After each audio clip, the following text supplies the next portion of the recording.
Welcome back to the Total Focus Podcast. I'm your host, Paul.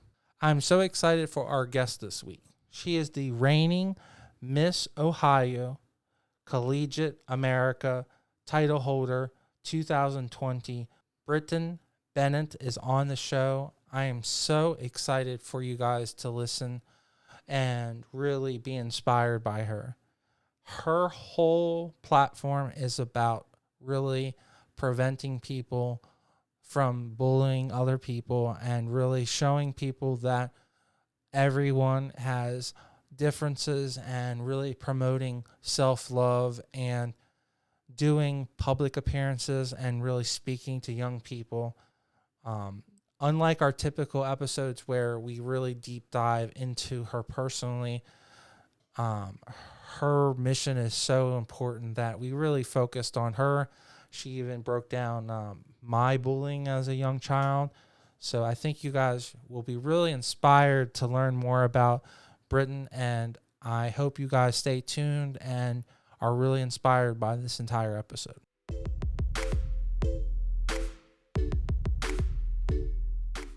Our sponsor of the week is Mid-Atlantic Video and Photography Productions. No matter if you need photos or videos, they are the team to get the job done.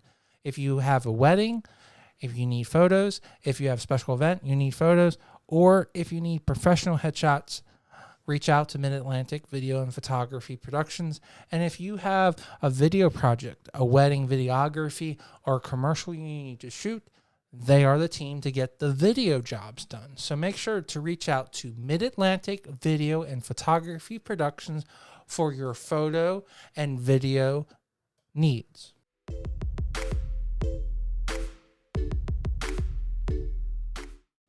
And welcome to the show. Oh, thank you so much for having me. I'm so excited to have you on the show, Britton. No, I'm telling you, this is the best part of my day. I am so excited. I can't wait. Well, the best part is having all of your sister queens. I had your teen on now. I have yourself. I've had your director on, so I feel like I'm going down the list of all of your family of delegates. So it's a fulfilling prophecy to finally have the leader of the pack on the show. So I appreciate you taking some time out. I know that quarantine has been rough for everyone, and they've moved your pageant around. So I'm thankful that you had a little bit of time to schedule this interview. And I know that things have been crazy. And you had mentioned before we started that you started a new job. So I'm really thankful that we could get this in. So. No, of course. Yeah. With the pageant moving, it's been kind of difficult because for my pageant, I have my whole other TBH nonprofit agency, which is where I go talk to students in school systems about anti-bullying. And so since everything has been canceled or moved back, all of my presentations have been rescheduled. So it's been kind of upsetting, but I finally am starting to get everything that I want on my schedule back on my schedule. Well, that must be awfully challenging to be focused on that particular topic and not really be able to speak on it, because to put that age demographic in such a large spot wouldn't be smart, for anyone to have that. Are you doing Zoom calls to like get the word out about treating everyone the right way at a young age, or are you Yeah, doing so like? the way that we've been trying to reboot TBH is through Zoom meetings. I mean, when the pandemic started and everything started to cancel, there was no way that I was going to just barge in on everybody's personal business and try to get TBH on their schedules. But now that everything is, I don't want to say calming down, but people are starting to adjust to the new normal. I have been trying to get little things like this, things over phone calls, Zoom calls. I just had my first Zoom call about a week ago and it went so well. And I don't know, there's just something about seeing those kids' faces light up when they see me and just talking to them and hearing actual voices instead of sitting in my house. It was a magical moment for all of us. So I'm super excited to continue that until schools do open back up and I'm able to go and meet with them in person.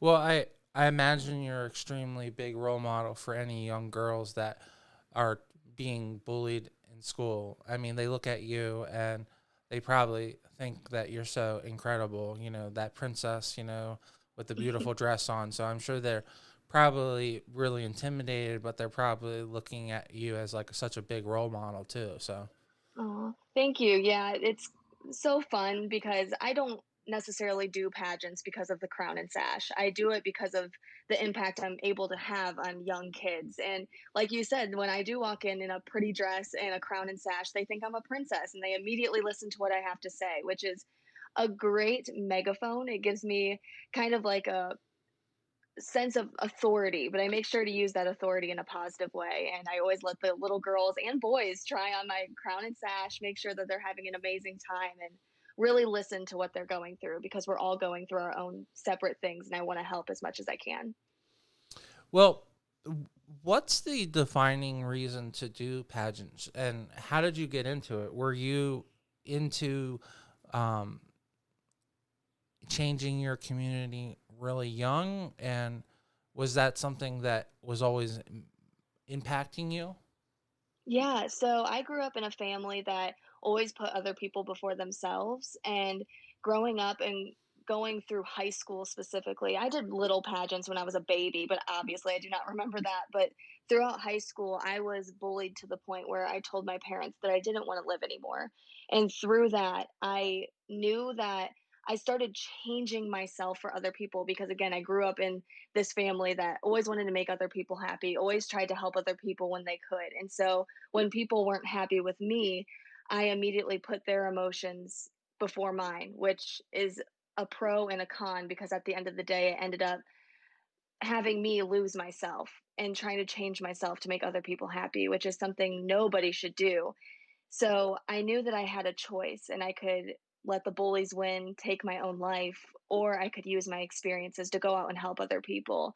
And again, with my previous experience in pageants at like 2 years old, I didn't remember exactly what they were for or why I was doing them, but I knew that they had like a megaphone. When you win a pageant, it gives you this platform to continue to promote what you're passionate about. And I started my anti bullying nonprofit, and I knew that pageants would give me a way of speaking to more students and having younger kids listen to me. And whether that be on a state level or a national level, going to nationals this year as Miss Ohio Collegiate America, it is my goal to be Miss Collegiate America because of all of the traveling opportunities.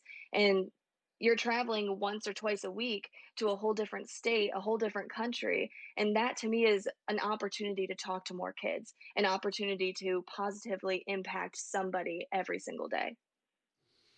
I know looks are not something that we really should focus on the show, but it just baffles me because, um, in all sincerity, you're probably one of the most gorgeous girls that I've interviewed, and I hope that I get to work with.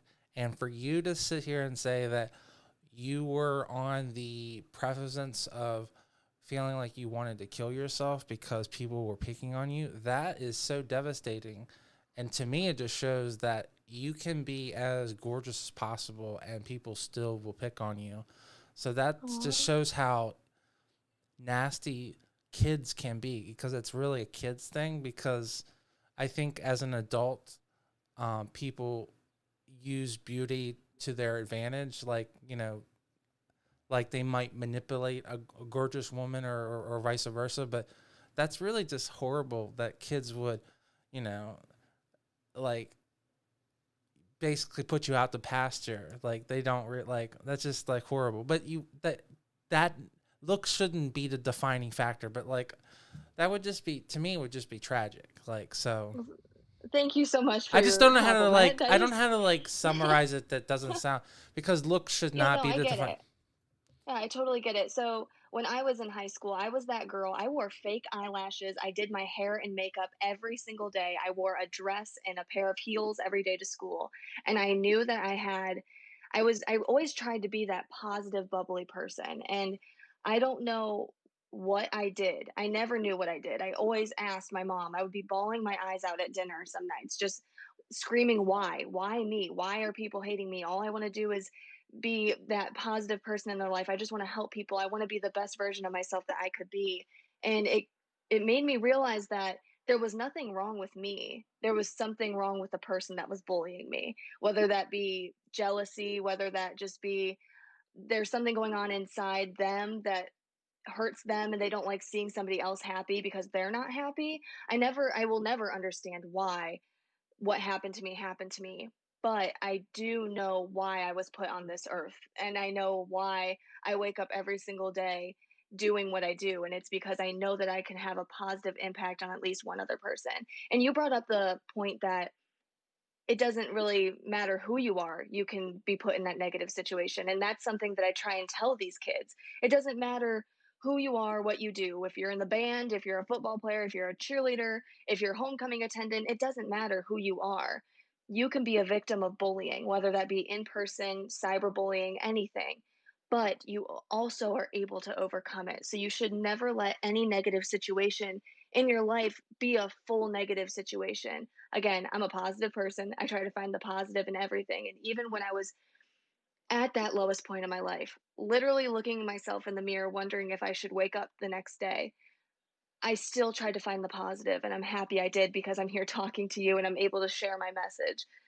But that positive is that you're able to have a positive impact on somebody else and show them that they can overcome it and show them that there is positivity and beauty every single day. You just have to find the will to find it. You always have to think that there's more positive than negative, and I want to be a part of that.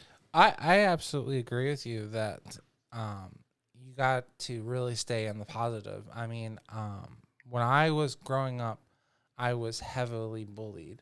So, in fact, it came to a point in my middle school. Middle school in Maryland is sixth, seventh, and eighth, Hmm. and they would let me um, be the last student to class, so I wouldn't have to walk with the students. That's how much they would actually beat me every day. So yeah, I, I it's a very challenging situation in middle school. Were your challenges in middle school, or did you have more challenges in high school? I think middle school is the hardest for kids because it's that time where they're trying to figure out who they are, and people are very judgmental about it. Um, so I did have a little bit of bullying in middle school, but when I was a freshman, that's when it just took off. In sophomore year is when I was really, really low. If you're okay with talking about it, but I would love to hear kind of more about your story. I know this is about me, but I would love to hear more about how you overcame what you went through because I personally was never physically bullied. I was cyberbullied. There was a bit of indirect bullying where people would leave me out on purpose and rumors were spread, but I would really appreciate hearing more about you and trying to learn more from your experiences. Oh yeah, of course. I feel that I'm well adjusted and have come out on the other side a much stronger person. So I feel I can definitely speak upon it. I do have a weird way to explain how we kind of dealt with it from a school perspective. Um, I was always raised never to attack the kids, so the kids felt that they had a one up on me because I wouldn't attack them. And I'm a very overweight kid, and I'm still very chubby now. I've gone up and down, but um, I had a point where the administration actually came to me and said, um, the students that are assaulting you are worse students. So um, it is your choice. We can't tell you, but if you want to defend yourself, we will, not, suspend you or whatever. So they basically, and this is, I graduated high school in 2000, so middle school would be like 1995, 96, 97, or 94, 95. So it may have not been the most appropriate thing, but they basically gave me free reins to beat the living crap out of the kids. But that was probably um, after multiple beatings, like I expressed, there came to a point where they wouldn't even let me walk with the students because they had so many students in the middle school. They had them farm out to these exterior buildings, those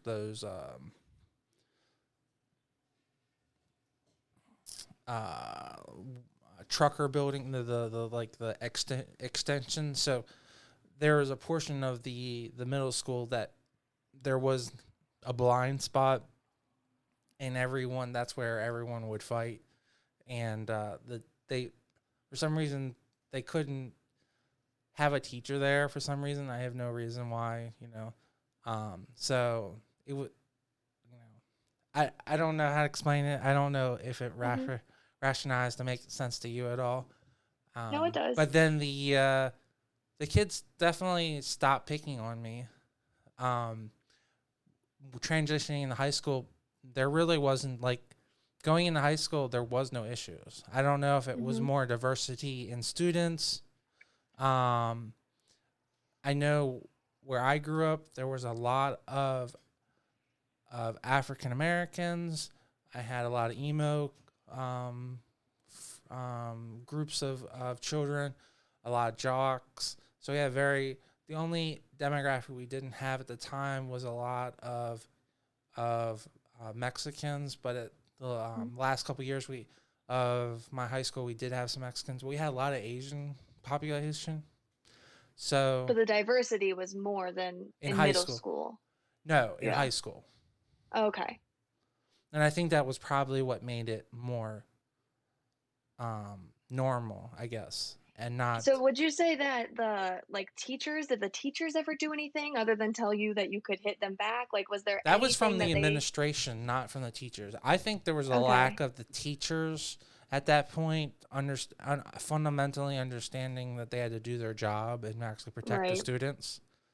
Totally Because get that. looking back at it, if the teachers would have actually been in the hallways and monitoring the students, there's no way that It would have any. gotten that far. Yeah, exactly. And people, Yeah. and to be honest, looking back at it, all the people that were very violent towards me all died of heroin overdoses or died of some kind of drug. So they were mentally, to be just straight up, they were mentally unha- unhinged is I think the right word. So there was definitely something like they knew that these kids were coming from really broken homes. Right. So like you were saying, the reason why these kids are picking on you is nothing against you personally. It's something that they're lacking. They seeing that. Exactly. So I mean, I mean, When it so comes to bullying, I feel like, again, I my middle school was, I'm trying to think, maybe 2008 or so, like my middle school, like going into it, oh, and don't make that's me feel when so cell bad. phones. Okay, I'm 38. No, I'm stop, not stop, 70. stop. Okay. No, I totally get it, but I do think that there is a difference because when you were bullied, you mentioned it. You said that when you got into high school, it was kind of done. It kind of just trickled down into nothing, and people were more accepting. It was a more diverse environment. But when I was in middle school, that's when social media and technology became huge. That's when all of the kids started to get cell phones and iPads and iPhones and things like that. And so I think the thing that's really, really hard right now is that technology is something that we really depend on every single day. And the bullying that occurs at school, you can never get rid of it because you leave and you go home and somebody may post about it. Somebody may text you about it. Somebody maybe saw a video or like took a video of what happened at school and posted it. And now it's just haunting you for 24 hours a day. And for me personally, it was cyberbullying. It was hundreds of anonymous messages on a social media site called Ask FM. And so I didn't know if it was 100 individual people messaging me, telling me that if I didn't dress up every day, nobody would know who I was. If like all my friends are fake and I shouldn't come to school because nobody likes me. I didn't know if that was 100 people or if that was one person sending 100 messages. And again, I was never beat up. And I think it's because it's hard to actually go up to somebody and say it face to face or actually physically hurt them, but it's extremely easy to sit behind a telephone or sit behind a screen and say mean things about somebody But or that's a try difference and in the hurt them. it's a difference in female to male violence. Male violence is usually in person. Um, just the way our makeup is, men usually punch someone in the face and then you can take them out and have a beer with them. Yeah, for I sure. don't Yeah. usually see a girl writing a nasty comment and then like they make up, like they hold it Right. forever. Like Absolutely. And I there's could literally punch the person in the face, and take my full aggression out on the person, and then I'll be like, let's just get a beer, like I've already like settled it, like, but I don't see that normally from a woman's perspective. I see them hold that grudge much longer, and that's fine. I mean, I mean, I there's nothing wrong with it. I oh, think for that sure. men deal with anger a much different way. Oh, yeah, absolutely. Actually, I am part of the Ohio Health Department. There are bullying statistics and mental health on teams. I try and help in any way I can with them, and I'm actually sitting with them, like figuring out statistics, figuring out ways that we're able to approach different situations in schools.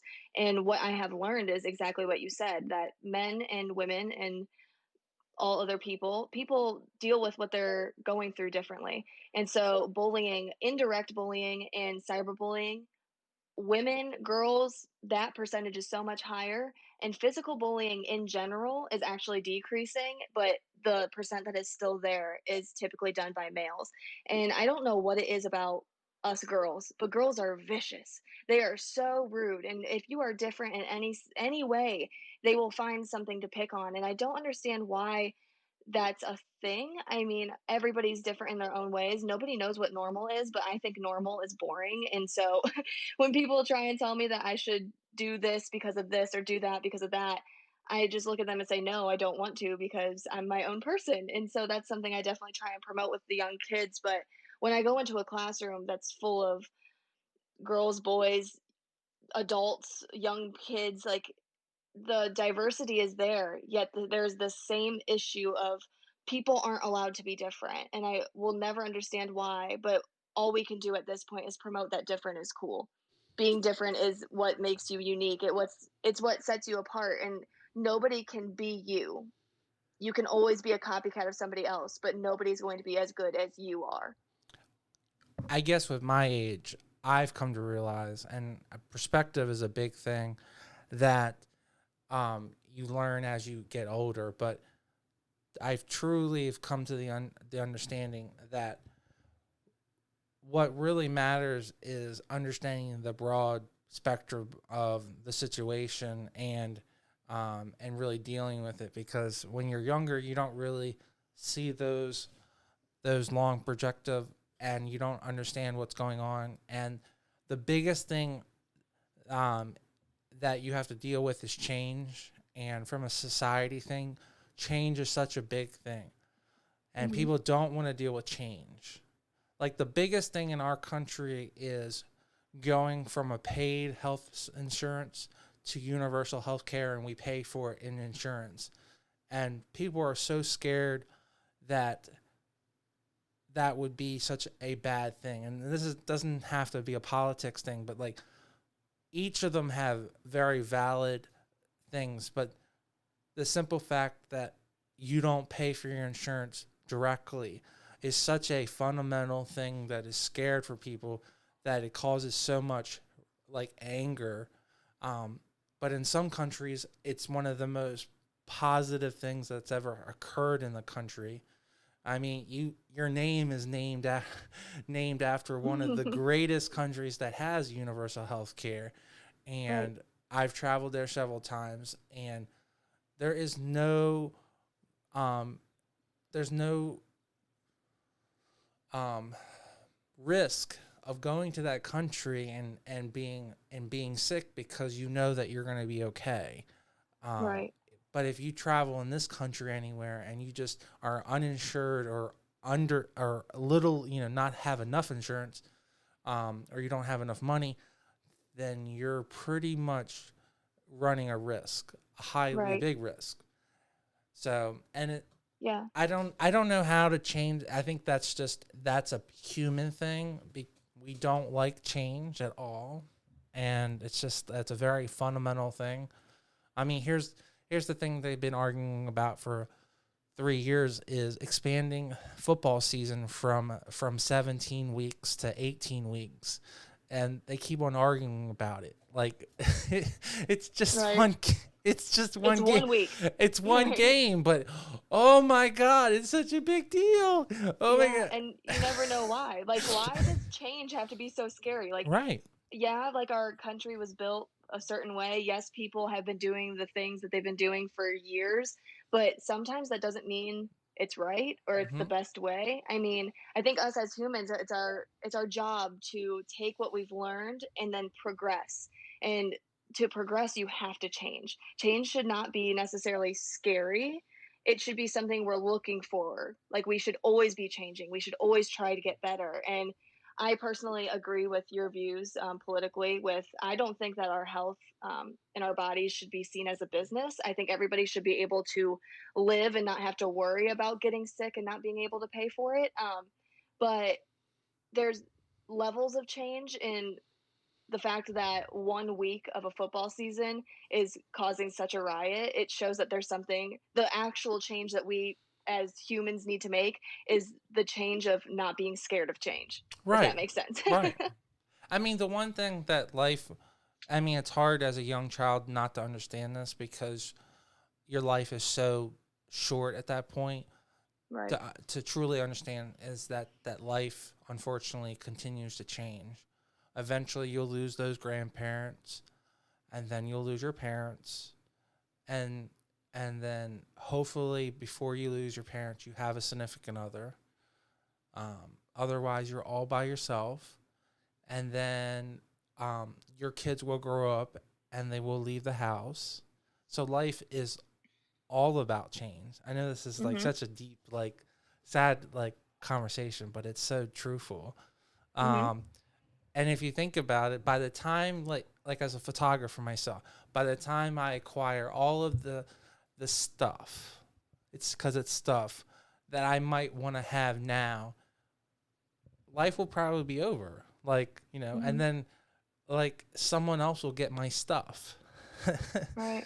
Right. it's No, that it's makes such a sense. like it's like because you can't take it with you because even if you do inhabit another human body, like you come back as an it's not like, oh, I'm gonna will it to my that'd be My so good. future self. This is to my Yeah. future self. Hopefully you find this. Exactly. you know um it, that it sucks. I don't want to I don't want to go back to school like that.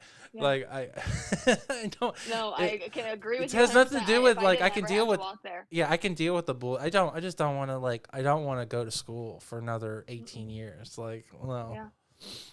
And uh that's what sucks is like these students, they think that this is just their lives. Like when I was in high school, I thought those were going to be the best 4 years of my life, and like I would always want to go back. And now that I'm out and I'm in college, I'm like I would never go back there if I had to. Like I there's some parts of your life that don't necessarily have to be remembered in a positive way, but you just have to learn. You have to live and you have to learn and you have to move forward. You have to change. well, yeah. I mean, also there are some fundamental things that like are just incredible. Like, um, they teach you history, the same history, like 10 times over the course Yeah. of 18 years. Like they teach you US history. I mean, US history does not change. Yeah. It doesn't Yeah. change. And then if you want to take I just wanted to have some more history classes in college. Um because I but it doesn't change. It's just now we got to remember more details, but like the war is still the same. We're still Yeah. talking about the war of 1812. It's just more we're talking about, more details and it's just like it's such a um it's just interesting. And then there are things Mhm. that you learn from a fundamental thing like math that depending on the industry you go into, you really don't even really apply. So it's very Right. wasted efforts and learning stuff that from a get-go, like some kids don't really need to learn how to do such long division when they might just be a plumber and there's nothing, and Right. plumbers make $150,000 a year. So we're not talking Yeah. about people that are like poor. They're probably some of the most productive middle class, and at $150,000 saying they're middle class. That's um, Right. middle class is like $50,000 a year. Um, you know, High middle. right, right, exactly. High So I middle. mean, right. Um, so I just there are just things, there are things that need to be, again, that need to be adapted and changed. Hmm. I can agree. So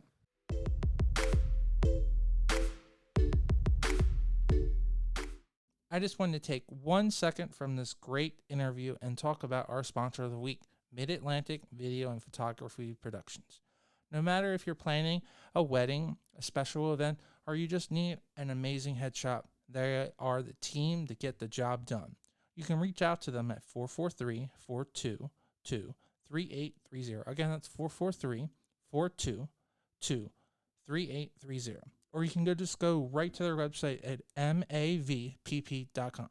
Now let's get right back to the show and listen to this great interview.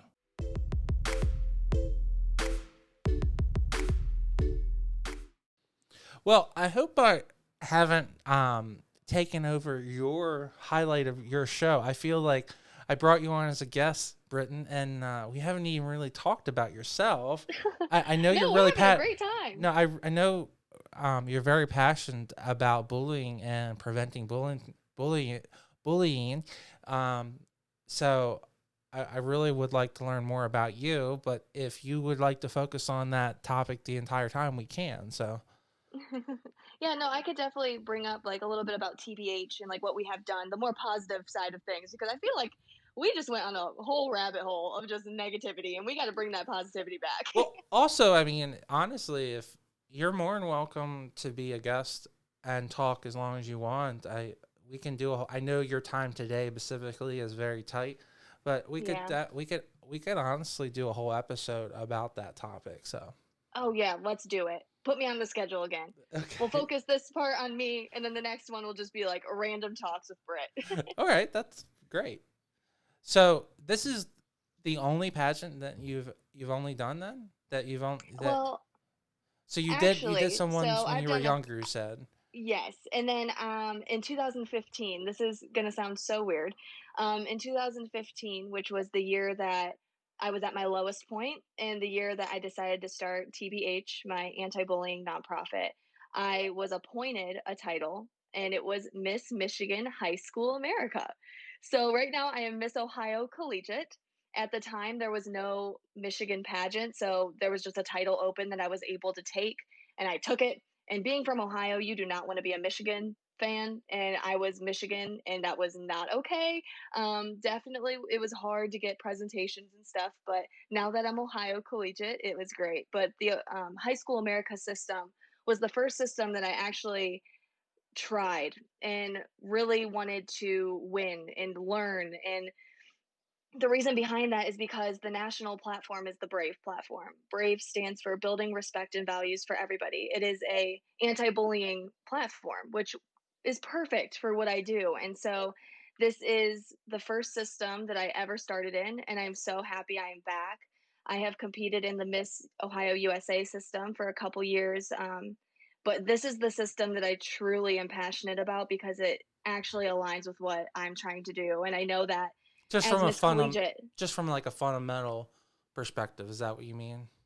Yeah, basically, it just aligns more with who I am as a person because I mentioned before, I don't do pageants because it's a sparkly crown and sash. I don't do it because of the pretty dresses I can wear on stage. I don't do it because of, I don't know, I don't do it because it's a pageant. But I think of it as a business opportunity. I think but of it as a way to impact other people. okay, so I want to butt in and say that No, it's okay. if it is a business opportunity, in all Yes. sincerity, because of the amount of power you do have with your looks, I really would encourage you after you win the national title here that you need to go and win USA in your local state, because there's no reason why you, from a looks perspective and clearly from an educational perspective, there's no reason why you can't win USA, because Oh, you're more than qualified. Because to be honest, if they don't pick you to be the national representative, they're really, really challenging themselves not to pick you. Like, they'd have to really be insane not to pick you. you're You gonna make me really are. cry. You no, but like you stand like if there's a group of trees, you're the standout tree. I mean, there. I mean, you when you look at a bunch of athletes, you know who the person is going to be. The person who hits 50 home runs or bats 400 or drives in 200 runs. There are just looking at the competition from a photo perspective and like from a talent, you already have the organization, you're well spoken, you're dedicated, you're going to college, you're very, very attractive. The dresses like look like, I don't know if you've ever heard this, but designers always say that we make a dress and the dress has to fit the girl. The dress doesn't, it does the dress I make a dress and the dress has to fit the girl. It's not it's not the Right. other way around. So they just, they fit you. So like, that's why I think like from a marketing standpoint, I know national title is going to be great with collegiate, but if you can come back and also win USA, which I totally is plausible, in my opinion, absolutely, like Thank it could be you. huge for your organization. Oh, thank you. I mean, is that like is that your philosophy? Do you think that's I mean, okay, pageants when they were built. When pageants were built, it was supposed to be on, um, it was more based on what you looked like. mm-hmm. But now it's not. If I'm completely honest, it's not about what you look like. It's about what you're able to do with it. And if that, I do think I have great interview skills, but at the same time, I think that what I do is what's more impressive. I've never looked at myself and said, yes, I know I look good in this dress. I'm going to use it to my advantage. I'm going to win a pageant because of what I looked like. If you saw me like 5 years ago when I started competing in pageants, I was a hot mess. I do not look anything like I did then. I have lost a lot of weight actually. I have tried to focus on how I thought even diamonds have I to be wanted to look. even diamonds have to be shined up. Okay, they Yeah, are I in get dirt. that. You know, I just think that they are beauty is in made the out of eye of coal. the They are made beholder. out of coal. So Yeah. I just think that a judge anymore, pageants aren't about what you look like. They're really not. They're not about what you look like at all. It's about what you are going to do with your title. well, that's And I why. do think that I have a very large passion. I have an organization. And yeah, you're right about that. But a different judge panel could think something different about every girl. And so But that's whoever why. wins is meant to win. But that's my point, that you already have the organization. My Hmm. best friend is Adriana David, and one of the things that always helped her is that she already had the foundation. She was Right. already raising money. She already made a big impact. She was already doing public speaking. She was already doing and so when the judges said, "What are you going to do?" she had the comment, "Well, I'm already affecting change, regardless if I win the Yeah. title or not. I'm going to continue doing this because it's my passion. I'm going to do this because I want to save my cousin's life. I'm gonna continue doing this regardless. Winning this title only allows me to bring more people to the organization.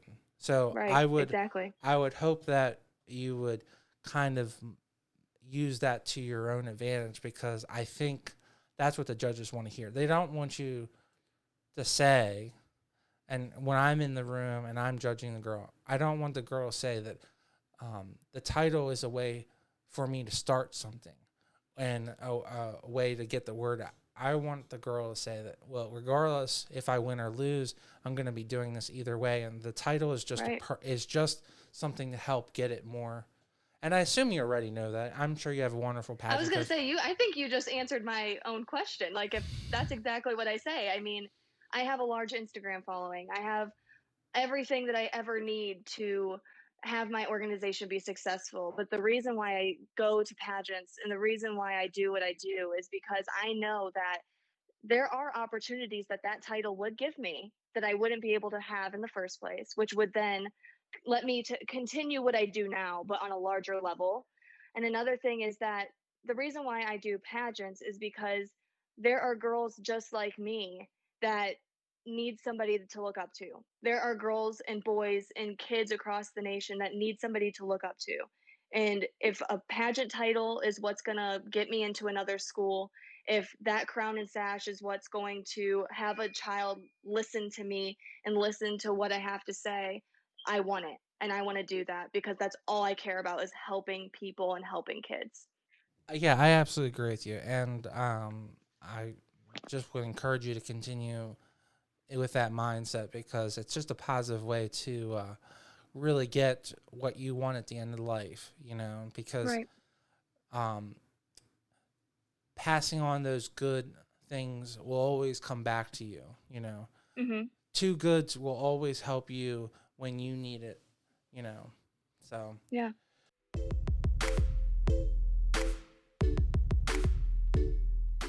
I just wanted to take one extra second and talk about our sponsor of the week, Mid Atlantic Video and Photography Production. No matter if you're planning a wedding and you need a wedding videographer, you're doing a music video, or you're doing a commercial, they are the team to get the job done. You can reach out to them at 443 422 3830. Again, that's 443 422 3830. Or you can go right to their website at mavpp.com. Now let's get right back to this great interview.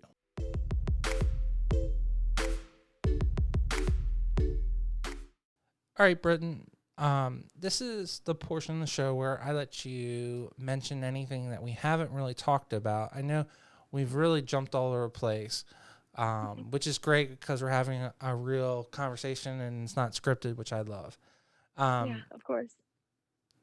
What are some key things that we haven't really talked about yet that we need to make sure the audience knows about you, about yourself, your platform, and is there anything going on that maybe because of the pandemic, unfortunately can't come see you in person, but are there some Zoom meetings or some virtual meetings that um, you can attend that maybe a child is struggling with it and they could get some advice from you?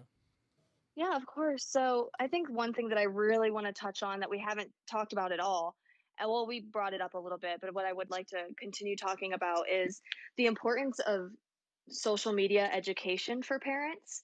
I know right now with the pandemic, a big issue was that since everything got canceled and everybody was sitting in their houses, we gravitate towards our phone for entertainment. We gravitate towards a laptop to get our work done. We gravitate towards the TV to watch a movie with the family. But what people aren't understanding is that that piece of technology is so powerful and you have a choice to use it for good or bad. I know that people are going through different things during this time that could be really hurting them. And I really encourage people to take their social media to use that negativity to fuel a positive light for other people. Be a Smart Parent Day is a effort that I spearheaded, all about educating parents on social media because my family has no idea how to use technology. All they have is Facebook, and that's all they use. I just taught my mom how to use Instagram and Snapchat, and social media is my job. So it's kind of crazy that my family doesn't know how to use it. But SMART is an acronym that stands for social media awareness, respect, and timing. Educate yourself on social media, remind your kid to respect themselves and all others on social media, and encourage technology timeouts. Because again, we are all at home sitting on our technology. I'm talking to you right now on my cell phone. We need time to take a mental break and go walk around and enforce face to face communication. If there was any way that I could fly to you and do this podcast in person, I would so rather do that because it's just a way for me to turn everything else off and talk to somebody. And I think And that's I would something that we're all enjoy. forgetting. I would love. I would absolutely enjoy having a one-on-one conversation. We'd have to have it with mask or a big plastic shield, sadly. But Yeah. But you know what? I will sit 20 feet away and it would just be face to face communication. I don't know about you, but I've been really lacking that and I miss Yeah, me too. it. Big time. Yeah. Yeah. It's just different. I mean, I grew up at a it was that in between stage where I did have that time where I would go hang out with friends. I wasn't sitting on my phone. But my younger sister, when she grew up, she was on her iPad. She was FaceTiming people. She never really knew the importance of talking to somebody face to face. And I think the newer generations are like scared to talk to people and instead they want to text you. Instead of calling you, they'll text you. And it's like, this could have been so much easier if you would have called me or like came to my house, but here we are texting for hours because we need something figured out. And so if there are any parents or even children listening to this right now, remember that technology isn't your life is your life. And meeting somebody face to face, there's just a different emotional impact that you're able to have, not only on somebody else, but on yourself. And just try to use social media in a positive way. There's enough negativity out there. Try and use your life as a positive for somebody else. I mean, I can't agree with you more. I think it's, to be honest, you're the last generation because I graduated in 2000. Hmm. You graduated in 2010? 2017. 17. Okay. Yep, So, yeah, you're definitely the last generation that really understands fundamental, like, face to face conversation. And I for sure. probably would say that every generation every generation after you, they probably will have very little to no face to face interaction. Yeah, and I think that it's our job as the older generations, I guess you could say, is to teach them. You need to remind them because they'll have no idea. I am walking in a grocery store one day and there is a mom that has a tiny kid in a stroller and the little kid is sitting on a phone playing games the entire time. And I'm like, "Wow, like I never knew that that's just like the new normal." There's so many new normals that we need to address and adapt to, but there's also things that we need to encourage, like talking to people and not being But that doesn't antisocial. have, like, those little things you don't like. I mean, those are society norms that, like, that parents just choose to do. Like, Right. you don't have to get like this over um coddling of children. You don't have to give your child a cell phone at 11. I mean, Right. and I will really, really extremely argue the fact that there's no way it's more dangerous now than it was when I grew up or when my parents grew up, when literally they would have to go to a payphone or go to someone's Right. physical house. It was 100% more dangerous. Okay. So there's no reason that a kid needs a cell phone. I No. mean, like The everybody. only thing that I had a cell phone when I was in 4th grade, but it was because I was in sports, and the only thing that I could do on it was text my mom when she needed to pick me up. That was it. There was no internet attached to the phone. There was none of that. But now these kids are getting cell phones at 1st grade, kindergarten, with all of the internet access, all of the social media No, apps, no. and they're able to just do whatever they want, and the parents have no idea. If I have a kid, they're going to get the crappiest phone in the world. And I don't care if they get picked on for it. A phone for a kid is for them to call me, and that's it. And that, I mean, it sounds like we're on the same philosophy on that. Like Mhm. you For know. sure. Another thing that I always try and because I do presentations for parents, try and teach them about social media apps, like how to keep their kids safe, how to turn off locations, things like that. And one of the main things that I try and tell them is that social media itself is not bad. You should not be that parent that's taking away everything from your child because that's going to make them rebel against you and hate you. And what you need to do is trust them and teach yourself and teach them how to use it correctly. Because, like you mentioned, parents are kind of like scared to be I don't know, kind of scared to be old fashioned. Like they want to be hip and trendy and they want to fit in with the other parents. But what they're not understanding is that that cell phone and the access that you're giving your child to strangers and the locations that those strangers are getting from your child, that is scary and you have no idea. So if you educate yourself and educate your child on how to use it correctly, there's no reason why your child shouldn't have social media at a teenage age. Children should not have social media regardless, but I think teenagers are able to have social media once they're educated and once the parents are educated, for sure. I have a great way, Britton, that you can relate to older parents. Just say the word. What about girls that only go to Catholic school and then are left out into the real world? We all know from a male perspective that Catholic girls are much more fun than non-Catholic girls that went to Catholic school, okay? And maybe that's just a male perspective, but Yeah, I when have you're no idea what you're talking about. so Catholic girls that go to Catholic school are told they have to dress a certain way, and when the police handcuffs are taken off, they're the wild childs that get tattoos and like Oh, okay. Yeah, I get that. are ragers. They drink, or they typically are the ones that have all of the permissible sex. So the same comment that you're making, it's not, the more that you prevent someone, the more they're going to double down on it. So Yeah, if I you just can, think that there needs to be trust. You don't have to be a helicopter parent. mm-hmm. You don't have to be super laid back, chill, let your kid run your life.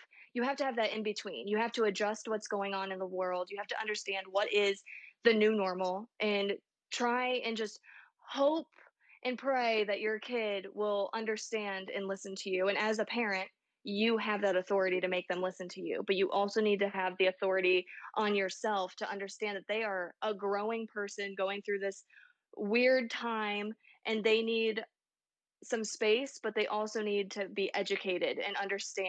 And that's where you come in, and you have the power to change them however you would like and however they need to be successful in the real world. But I also think there's a lot of pressure from parents to think that they can't make mistakes because Oh, yeah. it's their child. So, and you know, they don't want to be marked as, oh, we're one of those horrible parents because we screwed up a child, and then we overprotect the middle child, and then the third child comes, and we just, we just roll over. I mean, that's the stereotype of having three kids. The first one, we screw up. The second one, we hover over, and we try to make up for all the things we didn't do, and then we're so overwhelmed by the first two that the third one literally gets whatever they want. I mean, there's Right. even there's so many movies, and there's this TikTok recently, how the third one gets whatever they want. David Yeah. Dobrik just did the skit where he's the oldest, and then he has two middle childs, and then he has a younger I brother. saw that. Yeah. Yes. So Yeah, I I just mean, from personal experience, my parents, when I literally sat them down at dinner and told them I didn't want to live anymore, my parents felt like failures. They felt like they did all that they could to make me successful. I am the first child. They did all that they could as parents to make sure I was successful, but the one thing that they didn't do was learn about what the online world consists of and how negative it can be and how it can completely change your child's life, because they don't have to go to their parents to talk to them about everything that's going on in their lives anymore. Like, I didn't tell my parents anything that was going on because I felt like I could deal with it myself, and I felt like they wouldn't understand. I didn't feel like they could relate to me in that way. So having parents learn about social media and learn what their child might be going through, it'll open up the door for conversation, and that trust will be there between you and your child, and you guys can deal with things together instead of having them deal with it separately and you feeling like you're a failure of a parent. Because my parents weren't a failure. Just didn't tell them anything because I didn't feel like they could relate. exactly. If they don't know that you're struggling with something, how can they actually help you? So Well, another thing is, if I am struggling about something and I try and tell them, but they don't have any idea what social media is or why I care so much, why would I even tell them? It would just make me feel even worse. So, just trying to be considerate of your child and learn and understand how dangerous it can be, that will make them feel better and make them feel like talking to you about it is actually worth something. but there are fundamental truths, like the pencil is stronger than the sword, and that is what social media is. Social media is all words. So that pencil, even though it's a keyboard, is much more divisive than any sword has been. Um, You have a and choice. Everybody has a choice. exactly. I mean, and wars in general are fought over very little things. Like most of the time, they're fought over land, money, and women. And I mean, that's literally majority of what things are argued about. And if you think about in high school, they're argued about girlfriends, money, and like brand. Like I'm the jock of the school, or I'm the hottest girl. And if they don't physically, like we established, they do it by using the pen. So. And it's so much easier to use a pen when you don't have to do it right in front Right, of it's very somebody much else. cleaner. It's Yeah. cleaner on your end because it doesn't ruffle, it doesn't rip your dress, and it's anonymous because it's even worse. It was hmm much more devastating when you had to be in person. So, Right. well, is there anything else that we really want the listeners to know more about you, or I know your Other time. than just go visit my Instagrams at TBH Nonprofit on Instagram if you guys would like to tune in to any live streams or learn more about my presentations when schools open up. I would love to talk to you and put something on the schedule. And I will definitely have Britton back on for a more longer discussion. Clearly, this was not enough time, and I appreciate your time so much, and I thank you for coming on the show. No, thank you so much for having me.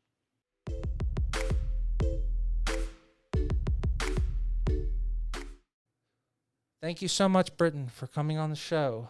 There are very rare people that I get to interview that I'm so inspired by, and I'm really excited for you. I know your national pageant was delayed and is now rescheduled, so I'm really happy for you, and I really wish you the best, and I hope they don't delay it again because of COVID, and I hope they proceed. And like I said on the show, I can't imagine a better person to win the national title, and I wish you the best, and I really hope for you to come back on as your national title holder representing Collegiate America, and I look forward to that conversation.